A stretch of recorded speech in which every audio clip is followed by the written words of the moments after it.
There's a film out there. It's called Noah. No, I'm not talking about the guy with the little boat and thought he could shove 10,000 animals onto it. Talking about a short film that's made out in Canada. It's at the Toronto International Film Festival.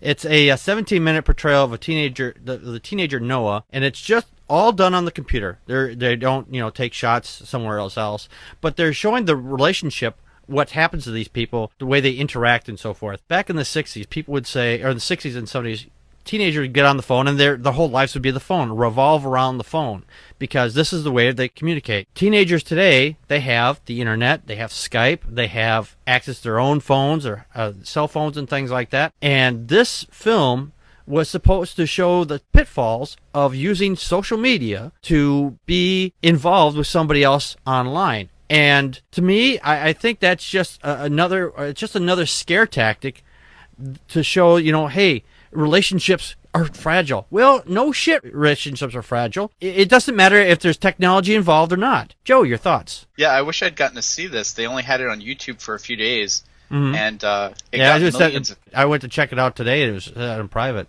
Yeah, I looked for it today. I even tried to find like a mirror of it, and they had it on like the original production's website, but that was down too. Oh. So yeah, but millions of people saw it before we didn't get to see it. Yeah.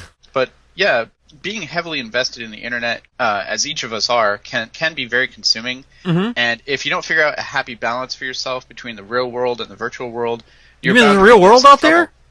Holy shit! I've been sitting here this whole time. What the fuck? You mean there's like outside stuff? I have faint memories from years ago of this fluffy green stuff on the ground and this blue light in the sky. I don't know. Fluffy green stuff. That sounds familiar. It was cotton candy, right? Oh, go ahead. Yeah. I'm sorry, Joe. Go ahead. Well, it kind of looks like my Windows wallpaper, but yeah. Oh, that stuff! I know what you're talking about now. But yeah, I mean, I from what I've read about this video, it's about this guy who has a girlfriend named Amy, and they're using a lot of different social media to keep in touch, and it's just sort of like a whirlwind, almost like an acid trip, this experience of them talking to each other through all these different digital mediums. And yeah, it sounds cool. Yeah, it does. Want to watch it. Yeah, I wish they would have left it up a little longer. Can I ask a question? Sure. I just want to understand what it is that we're talking about. You're saying that two people are having a relationship via the internet. Right. And never meeting. I don't know if they'd ever meet. They're high schoolers, yeah. I'm sorry to interject, but yeah, I watched the movie just the other day. Oh, you got to see it? Oh, yes, I did. I got to see it. One of us got to actually watch it. I was going to see it, and I didn't. I apologize. I didn't download it because I could have sent it to you and been illegal. That's all right. But what no, were your thoughts on that, Connie? Connie? High schoolers there, and he's going off to college, and she's basically, going to be another year in high school, and so they know each other. They see each other all the time. Mm-hmm. So but they also interact on the internet. I'm sorry, at this point, I guess did you see it, Packard? No, I went to go watch it today, and it was down. I tried. I'm the only one who saw it. I know. That's okay. Don't worry about it. It'll be back after the show is done with, and we won't have the chance to talk about it after. It'll be back up tomorrow morning. I'll back out at this point if you want me to. No, please. You're the only one with knowledge on this. I'm just going by what I've read. Well, what I found about this interesting is that I have seen the internet play havoc on a few relationships. Not to put too fine a point on it, I saw a marriage get, with somebody who was in the military, and I thought, well, this is really going to be a boon to this marriage because they can interact via Skype and Facebook and all of these things. It won't be like months and months and months of sending a letter, a snail mail. And there was something about being so connected and yet not seeing each other that was really strange. And so it created some insecurities and jealousies. And the fact, in the movie, Noah, what he does is he hacks his girlfriend's Facebook.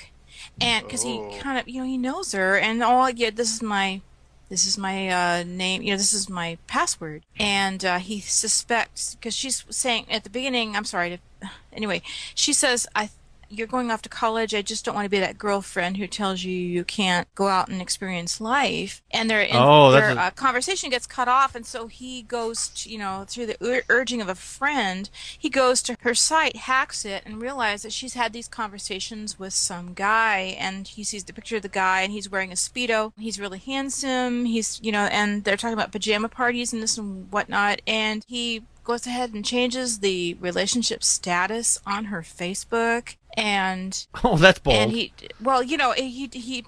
does. He hacks it, and he does it really clumsily, and then he wants to come back. And later, you find towards the end of the movie. Should I give it away? I mean, sure. No one else is going to see it because I said it private. His friend is a gay guy. Oh. Of hers. You see, and what I loved about this is that our fear of technology is pointless. Our fear of ourselves is what it really is about. I think this is about honesty with ourselves and honesty with other people, but we always have a certain amount of privacy, even within a married couple. You have thoughts you would never act on. Or maybe you would. I don't know, but. What if everything was exposed? What if everything that you wrote? There's so much that people put on things like Facebook and social media. Right. And I'm not sure that we're ready as human beings to evolve to that next step. I think that's what I got out of the film. Oh, okay. Well, the thing is, I think personally, I mean, I understand what you're talking about there. Yeah. Thank you. No problem. Glad I was clear. No, yeah, you were clear. Now, your comment though about the evolution. I mean, to some point, I agree. Because technology is outpacing us, sociologically, yes, and it's dealing. We're so connected, aren't we? Right. Yeah, we're a lot more connected now than we've ever been in the last 50 years, even by telephone or telegraph. When we thought, oh well, this is the pinnacle of how close we can be. We can just send a telegram, boom. But now we can see each other while we're talking, like you can see me right now. And people need time to have away from each other, and privacy. And I agree with you. We do need privacy, but as far as the social aspects of it, that because we are so connected, we have such an easy way of connecting with other people, the jealousy factor can be raised really quickly. It's very sad. I would hope that the example of it being high schoolers. Oh yeah, well, this doesn't. High school is just a beginning ground for marriages and so forth. Because a lot of that stuff translates into adulthood, and unfortunately, it does. Yeah. There's the human experience, but at the same time, as adults, shouldn't we be able to move?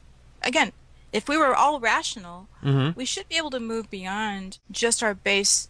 I sound like Spock now. Beyond our base emotions, and be able to talk about these things rationally and say, okay, look, what is it you really want out of this relationship? I would expect this. That's the beauty of this movie. That's why I accept its premise, because we're talking about high schoolers, in the throes of hormones and emotions and relationships that last maybe 3 months, 6 months if you're lucky, and that to me was like, okay, I get this, that it worked, but it is also applicable, and I think that that's kind of sad, because people should enter into relationships, serious relationships. If you want to be committed, be committed. If you don't, then don't. But this is a conversation you have with the person you're with, not with some Facebook, and not with some lover that you have a clandestine thing with. If you're ready to be done, then just be done. Right. And be an adult about it. Right. Exactly. But, I agree with you on those points. I have to agree as well. I need to say, because I myself was having a long distance relationship not too long ago, and it ended up being a disaster because my jealousy kicked in. I mean, it wasn't only the jealousy that kicked in, but it was the idea that, both of us were long distance. We were 4 hours away from each other, and, he was much younger than me. So, of course, when I see certain things on his Facebook page, I really think that Facebook is the demon of everything to bring to an end. And It's unfortunate that the relationship ended the way it did. Mm-hmm. I had a part to play in it. He had a part as well. And it really taught me a lesson about the younger generation. They're so into the phone and texting and talking on Facebook. And I come from a different generation. I come from the generation, and of course here I go disclosing my age, where when you called somebody, there was no answering machine to answer machine. What's that? I don't know what the hell you talking about. And leave a message. Like after 10 rings, you realize, okay, the person is not home. If you wanted to play with your friends, you would make plans the day before and say, okay, be outside at this time. So, to be in that situation was not a very pleasant one. Right. Fortunately, we are friends today, and we do talk. But again, we talk on Facebook. He has no phone. He refuses to get one. And, at the end of the day, this is not somebody that I would want to be with anyway. Right. So that answers that question. Yes. No, I agree with you there. Long distance relationships are very difficult. I've had a few myself over the years, and it's very difficult because you don't know because you don't see them on a daily basis, and then you're like, you don't know what's going on, because we have the advent of technology where we can reach out and touch anybody, literally. Oh, well, not quite literally, but we can reach out and connect with other people. And a lot of people can't handle that because they want to be the sole person in their life. So they you're supposed to pay attention to just me and nobody else, because when there's a relationship, they think there's just you and me and nobody else counts. So I don't want you talking to anybody else. I went through this when I was married. I mean, it was like that. I couldn't have. It was very difficult for me just to have friends. My ex was allowed to have friends, but I wasn't for some reason. But hey, it not was always the case. Yeah.